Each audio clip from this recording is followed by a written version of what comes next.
Hi everybody, welcome to part 3. I'm sorry this is a long video, but we do have a lot of thoughts and opinions to get out in this, so please enjoy and please keep watching because it's probably going to get lol a little bit later on. Oh yeah. Anyway, what was I saying?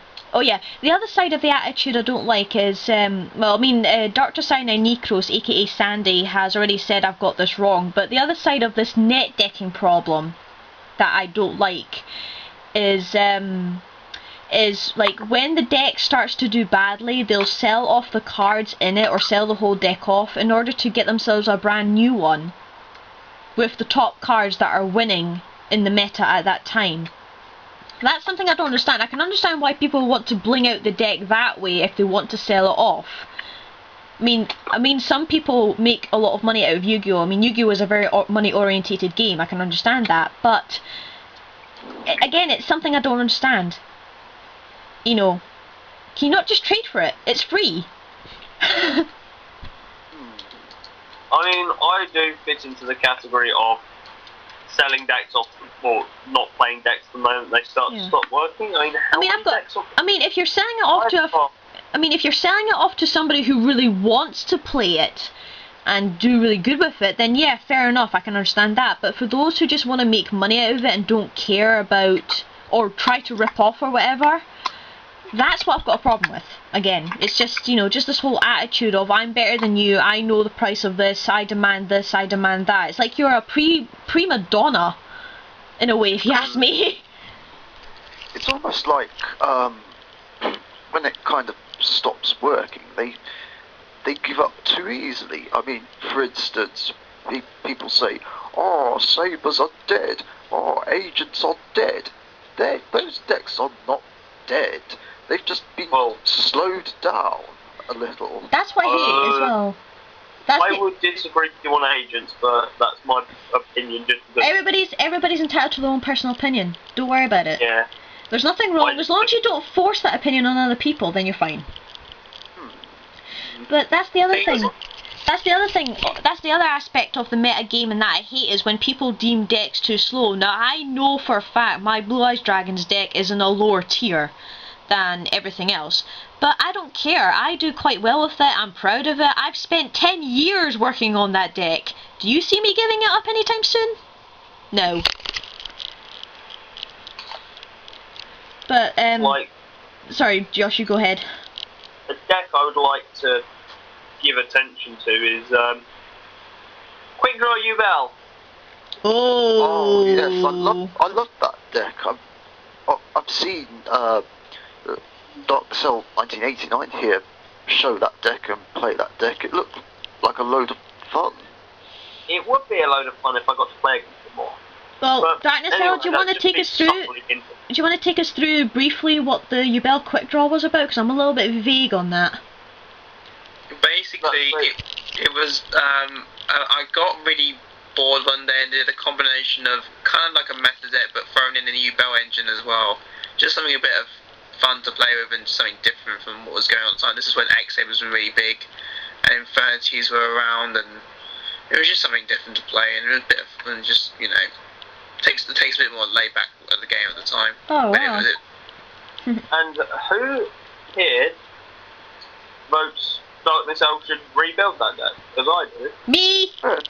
But it's up to him, really. I'd like to see it again, but it's... Richie, you're supposed to be encouraging him! Hint, hint. Right, that's 100% of this call who think, Luke, you should get off your ass and rebuild Quick Draw Yugioh. Alright, how about this? If I get 10 likes, if Emma gets 10 likes for this video, I'll build the deck. Would you say 10 likes over 3 parts, yeah? Yeah. Whichever's best, you know. I think over 3 parts, since this is going to be in 3 parts. Yeah. Sounds good to me. Yeah. I told you there was going to be... I did tell you there was going to be a lot of lolness. Oh, dear. Anyway, yeah, but going back to, like, being able to afford expensive cards and getting a bad attitude for me being able to do that, I mean, personally, if I could, I would slap them round the head silly and tell them that they're being absolute morons by saying that. And you know what the worst thing is? I mean, you guys already know the story, but the fact that these kind of people say it to children who play the game of all things.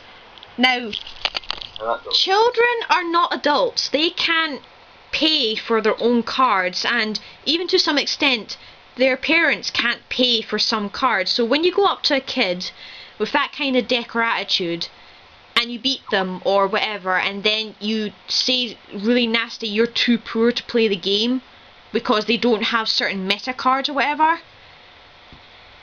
that makes my blood boil. Children should be children. You can't force them to grow up quickly in anything, especially not in Yu-Gi-Oh! They learn the game as they go along. It's taken me 10 years to get to the skill level I'm at. I'm not perfect. I've never said I was perfect. I'm not better than anybody else. It's taken me 10 years to get this good, and I want to get better at the game, which is why I'm trying to improve my knowledge of the game now. I mean, I'm 22 years old, and I've still got another, 10 years of Yu-Gi-Oh! Ahead of me if we're lucky. So, when people go up to children and say that kind of thing, or taunt children with those kind of cards, oh, it makes my blood boil, to say the least. Yeah, there's really no need for it. It either puts them off playing, or unleashes a bad influence. Yeah, it's not just on children, it's just on any player. I mean, there's some adults who do have who might be nervous or very shy, and, you know, or even girls, you know, oh God, I hate it when it's done to women, or if it's said to women or whatever, you know, because, you know, naturally women do play meta, but they also like to play a lot of fun decks as well. I think we're more better at playing fun decks than the men, in honest truth. And when that sort of thing is said to us... Agreed. Oh my God, I mean, I play Blue Eyes Dragons in Rainbow Era, and Avril, Scapegoat User's girlfriend, she's playing Naturia, is it?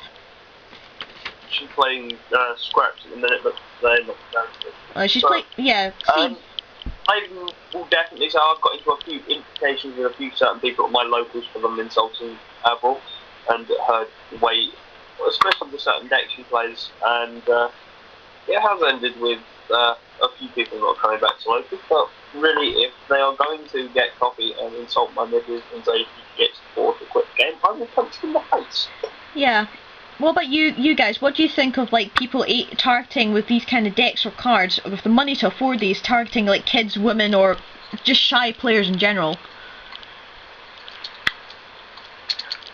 Well, like I said, there's really no need for it. It's just completely unnecessary.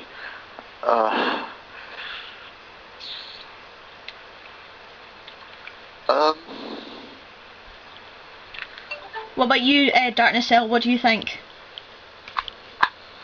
Well, I mean, I don't think it's fair that kids need to be pressurised into playing certain decks, and obviously being fair enough, you give the younger players advice in terms of how to play the decks, and obviously, you know, help them out, obviously not give knowledge on the rules and stuff to, you know, benefit the most out of the decks. If you give them... But at the same time, people have got to remember, this is a children's card game. Let the children play the card game.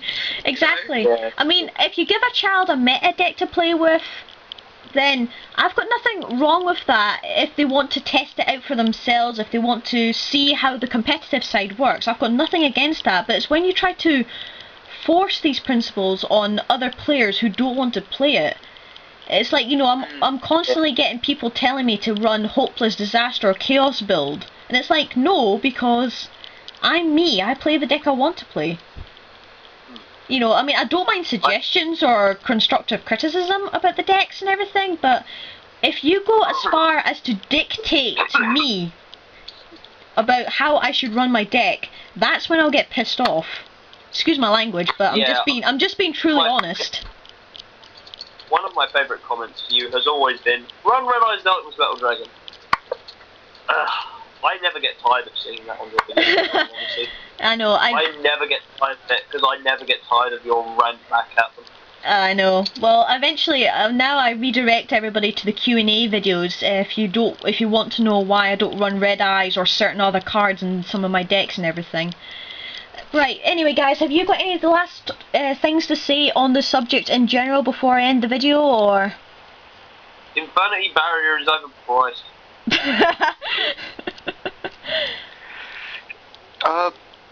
Yeah, one thing I was going to mention was something similar to what Scapegoat User said earlier about higher rarity cards weighing more and having more ink. Well, it's more of like something Max, aka Max Warrior 72, told me.